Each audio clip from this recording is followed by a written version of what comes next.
Hello, my name is John Sayer, Technical Marketing Manager, Civil Infrastructure here at Autodesk. Today I would like to take you through a workflow of adding your own GIS data to an existing conditions model, and we will be using a combination of InfraWorks 360 and AutoCAD Civil 3D to achieve this. Adding your own GIS data is something you might have come up on in every civil project, so the workflow that you see can be used over and over again on present projects and projects to come.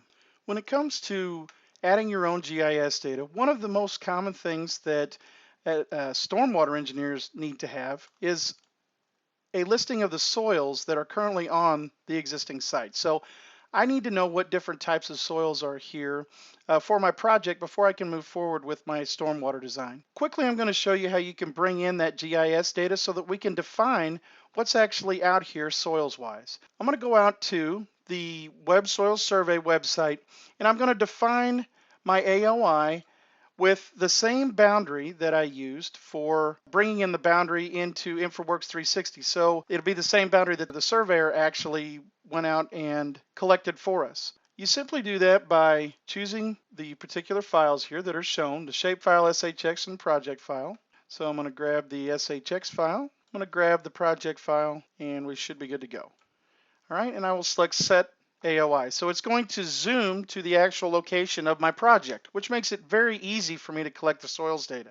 The next step would be just to select Soils Map. And once the soils map is populated, then we can download the soils data. All right, so we would just create a file link. It would give us the shape file that we need to drag in and drop onto our site. So let's jump back into Civil 3D, because a good practice is use the map tools to see what kind of data is on your shapefile that you've gotten from the whatever agency that you've picked up the GIS data from. I'm going to quickly drag in the soils data. And again, you can do this just by selecting the soils data and dragging it in. And it populates and shows us all of the different coverages of soils. So if I select one of the areas, so this is a particular area with a boundary, same thing here, here, here, and here. They're all different soil types. So you can select that area or one of the areas, right click and go to Show Data Table.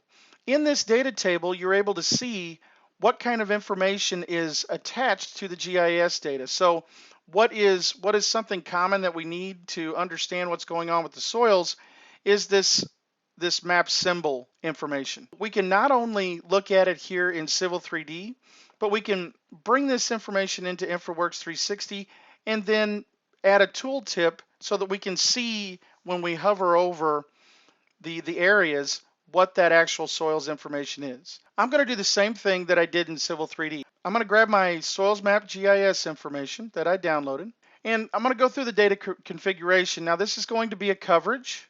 So I'm going to select coverage areas.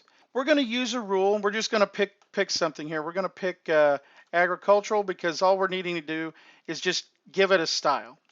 So I'm going to hit OK. You could actually create your own style for soils. Today we'll just use this out of the box style.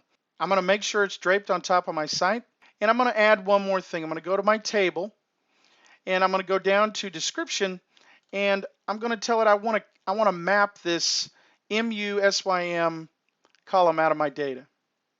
I'm going to also create a tooltip, all right, and this tooltip is going to read that description out of my table.